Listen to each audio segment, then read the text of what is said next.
Só pra mim. Assim, dá o dedinho. Isso, Dá o dedinho. Só escuta, ela falando, dá o dedinho. Pode ver como que eu inicio. Olha, então eu vim ter uma conversa com vocês, é mais uma roda de conversa para contar de por que eu me tornei uma contadora de história. Estou tentando ser uma contadora de história agora, mas eu sempre contei muito desde pequena. Mas a minha mãe, eu devo esse jeito meu de contar história, esse amor que eu tenho por contação de história, à minha mãe. Só que para contar esse meu jeito, eu tenho que contar a história da minha mãe. Então minha mãe, ela ficou assim, órfã muito cedo. Minha mãe com 9 anos já não tinha mãe e pai. E ela foi criada assim pela avó desde muito pequena. E minha mãe tinha uma coisa assim, um amor assim, encantador. A gente se encantava de ver ela falar tanto do pai dela. Era Evaristo Borba, o nome do meu avô. E ela chamava Eva, né? Então ela falava, acho que eu chamo Eva por causa do meu pai. Porque ele era viúvo e tinha 2 filhos e casou-se com a mãe dela, com a minha avó Benedita, só que ela tinha 15 anos. Então, aquele sistema, gente, minha mãe nasceu em 1924. Vamos pensar, a gente estava, olha, né? Muitos anos atrás. Era um sistema assim, eles moravam em fazenda, em sítio. E aí ele chegou, o meu avô chegou e ele fazia ameia. Não sei se você sabe o que é trabalhar de ameia em fazendas. Trabalhar de ameia significa assim, a pessoa tem um roçado, né? O que vai trabalhar de ameia, que se dispõe a ir trabalhar de ameia, que eles falam, né? Ou ele vai lá e usa aquela terra, planta tudo, e tudo que ele colher dali, ele dá para o dono da terra, metade e metade é dele. Mas quem tem o trabalho todo é ele, mais a terra do outro. Então ele veio trabalhar. E esse meu avô, ele veio e acabou conhecendo a minha avó. Ela tinha 15 anos e ele já era um viúvo, já devia ter uns quase 40 anos. Aí minha mãe sempre falava que ela era muito calada. Aí ele vem e conhece ele e casa com ela. Mas acho que ela não tinha, pelo que a minha mãe falava, ela era muito quietinha e tal. E ela tinha uma gravidez atrás da outra, assim, foi muito. Mas ela, que sobreviveu mesmo foi só minha mãe. Porque ela fala, e a minha mãe, quando a minha mãe nasceu, a mãe dela ficou doente e ela foi amamentada pela avó, chamava Eva também. Aí depois eles estavam sempre morando juntos, moravam em sítio, moravam assim, sempre juntos. E a característica mais marcante do meu avô, Evaristo, é que a minha mãe falava assim, que ele tinha uma coisa com a educação. Ela falava assim, eu não sei se o meu pai era formado em alguma coisa, se ele tinha alguma formação, se ele tinha escola, se ele tinha leitura. Minha mãe falava desse jeito, assim, se ele tinha leitura. Porque meu pai, ela falou, todo lugar que a gente morava, todo lugar que ele pegava a roça, ele chegava assim, acertava com o dono da roça, acertava com o dono da fazenda e tal. Aí depois ele já chegava assim, procurava o administrador e falava assim, vocês têm aí uma sala que eu posso usar à noite? Por que o senhor quer uma sala? Ah, porque eu quero dar aula noturna. Então ele dava aula, ele alfabetizava. Eu não sei se tem alguma formação, minha mãe também não sabia. E ele contava muita história. Minha mãe tinha uma história assim que ela contava, demorava quase 4 horas. Então ela trouxe isso para ela. Eu fui internalizando essa história de contar a história. Quando ela perde eles e tal, aí ela fica com a avó. Mas ela sentia muita saudade do pai. Ela não falava muito da mãe não, porque a mãe era muito calada, mas o pai, ela tinha essa coisa dele. E aí, ela foi... Só que minha mãe viveu um regime assim, meio que ficando com a avó, os tios cuidando e morando em fazenda, a gente sabe o que é. Minha mãe viveu assim uma coisa que a gente, até hoje ainda luta, briga por isso, que a gente viveu meio uma semi-escravidão, né? Foi meio escravizada, porque o que acontecia? Morava com a avó, aí uma tia morava em outro sítio lá longe. Tinha nenê, manda a negrinha, chamava de negrinha ou Evinha, manda a negrinha, manda a Evinha, vinha aqui, aí o tio, ou o marido da mulher, da tia dela que tinha tido o bebê, vinha buscá-la, levava lá para ajudar.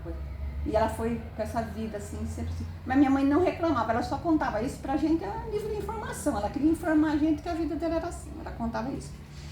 E aí, depois aí, passado um tempo, ela mesmo morava numa fazenda chamada Paredão, tinha aqui, que é perto do Monjolinho, aqui na região de São Carlos. Um dia e ela morava ali eles moravam naquela fazenda, o dono da fazenda morava em São Carlos. E ele acho que tinha ficado viúvo e casou-se outra vez. E ele chegou um dia na fazenda lá, minha mãe sempre foi muito assim, espertinha, conversadeira, assim, né? Aí ele chegou num domingo à tarde, lá, acho que teve futebol no coisa, minha mãe já estava com uns 16 anos mais ou menos. Ele foi lá conversar com a avó da minha mãe e falou, dona Evinha, só tem a Evinha aí, né? Ela falou, a Evinha mora aqui comigo, assim. A senhora não quer mandar ela comigo para São Carlos? A minha esposa está precisando de uma menina. Aí foi minha mãe, aí levou. Porque ela era da fazenda, ela pertencia à fazenda, né? Aí foi morou com essa mulher, que ela falava muito dessa senhora, que gostava muito dela, tudo. Tratava como da família e tal. E ela tinha a mulher tinha uma filha chamada Gema, que era assim, da idade da minha mãe, então as duas estavam sempre juntas. E minha mãe amava São Carlos, ela falava muito bem de São Carlos. Então ela falava muito desse tempo, que ela ficou por lá por 6 anos na casa do seu, o nome dele era Ananias Toledo. Ele foi até, acho que vereador, tem nome de rua, tudo lá em São Carlos com o nome dele. Aí ela ficou morando lá com eles, trabalhando na casa. Aí depois, um domingo, acho que ela veio pra fazenda, lá pro paredão lá, e conheceu meu pai. Aí ela já estava com 20 e poucos anos, era um namoro meio assim, né, sem contato nenhum e tal. Aí não sei se eles combinaram, ela falava, acabaram fugindo. Aí fugiram, tal, ela ficou. Aí ela falava, a minha vida mudou muito, aí foi muito sofrimento, né, morar na fazenda, tal. Aí ela falou que os pais não tinham instrução e minha mãe já sabia um pouco ler, porque o pai dela tinha ensinado a ela, né? Ela sabia até umas coisas da terceira série, eu acredito, assim. Aí ela pegou, e quando ela casa com meu pai, aquela vida de roceiro, meu pai era muito simples. Minha mãe contava que meu pai colocou sapato no pé com 19 anos, então era uma vida muito... Quem morava em fazenda sofria muito, né, essa situação. E aí ela falava assim que aí a gente torcia a orelha e não saía sangue, minha mãe tem uns dizeres assim. E fugiu com ele e tal, estamos morando juntos, né? Fugiu assim, ela veio com a pessoa, ela falou, eu não vou morar junto, ela tinha essa coisa nela. Já foi direto pro cartório, casou, ela tinha um sentimento de nunca ter casado de noivo na igreja, mas ela já foi e casou no cartório certinho, no dia 4 de junho de 1947, ela casou, não, de 46. E aí moravam em fazenda e meu pai era muito simples, aí ela ensinou um pouco ele a ler e tal. E é uma vida muito difícil. Mas a minha mãe era uma pessoa assim que não tinha medo de nada. Assim, ela falava, só tenho medo do castigo de Deus. Minha mãe era evangélica. Então, minha mãe era uma pessoa que se ela tivesse que entrar no Palácio do Planalto, em qualquer lugar, com quem que eu tenho que falar? É com fulano, então é lá que eu vou. Ela ia até lá e ia falar. E outra coisa, ela tinha uma característica assim, de generosidade, de empréstimo muito rápido. A pessoa pedia para ela assim, dona Eva, a senhora sabe fazer tal coisa? Eu não sei fazer, não posso, mas eu sei quem pode, vou procurar para você. Então ela tinha essa coisa. E como eu estava falando com vocês, a nossa vida foi muito difícil, em fazenda e tal. A minha mãe contava muita história. Eu acho que ela contava essa história para a gente perder um pouco aquele sofrimento, que não era fácil. Nós moramos numa fazenda em São Manuel, e meu pai, por ele ser assim, meio assim, muito simples, não ter muita leitura, né, como ela dizia, ele não levava desaforo para casa. Complicado, né? Aí eles mudavam. Então ele mudava muito. Aí foram morar numa fazenda onde nasceu acho que a quinta filha, né? Chamava ela assim, a menininha. Com 3 meses ela morreu. E eu lembro, eu sou de 56, ela é de 59. Naquela fazenda não tinha leite, quase não tinha nem comida para quem trabalhava. Aí eu volto a dizer aquela situação, né? Aí um dia não tinha leite, a menina morreu. Nossa, aí aquilo para minha mãe foi muito complicado. Aí ela ficou muito triste e ela começava a falar assim, velho, desde que eles se casaram, eles chamavam de velho, não chamavam pelo nome assim. E aí ela falou assim para ele um dia, eu não quero que meus filhos terminem na roça. Eu não quero que meus filhos terminem trabalhando na roça, eu quero que meus filhos vão para a escola, para a cidade, para a escola. Nós vamos para a cidade. E meu pai não queria. Meu pai meio corpo mole, assim, com medo, né? Porque com 5 filhos pequenos. Aí ela pegou e falou assim, ó, olha aqui, se você não for, eu vou. Aí ele pegou e teve que vir, né? Veio para Araraquara. Aí o que acontece? Aí a gente vem morar. Aí foi, naquela época estava acontecendo que o êxodo rural, né? 58 começou o êxodo rural, né? As pessoas saíam do campo e vinham para a cidade.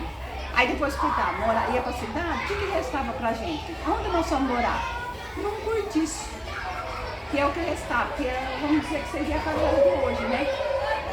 A favela, não tinha favela em Araraquara, mas tinha um lugar chamado Beco, cortiço, e a gente morava lá. Mas a minha mãe, ela falou, passou fome, a gente vai passar tudo, mas meus filhos vão para a escola. E a gente foi, todos os filhos da minha mãe foram todos para a escola. E assim, tinha essa coisa assim, essa parte de todo o sofrimento que a gente teve, porque as minhas irmãs, eu tinha mais 2 irmãs, muito pequenas, assim, hoje eu vejo criança correndo indo para a escola, eu fico tão feliz a criança ter esse direito assegurado, porque eu falo, gente, a gente não tinha isso, não tinha o ECA que assegurava a educação, a cultura para as crianças, que eu vejo vocês brigando hoje para que eles vão conhecer algum um museu, conhecer coisas na cultura, enfim, e que eles venham para a escola, vocês fazem até essa busca ativa, então é muito importante, porque eu falo, gente, naquele tempo não tinha nada disso. E aí, o que acontece? A minha mãe conseguiu que a gente, ela falou assim, só que tinha uma coisa, e aí minhas irmãs, o que restava pra gente? Morando ali, nós éramos aqui, negros, né? Então, vindo da fazenda, os meus irmãos fizeram o caminho de volta, porque a gente saía, vinha do campo para trabalhar na cidade, não arrumava. Meus irmãos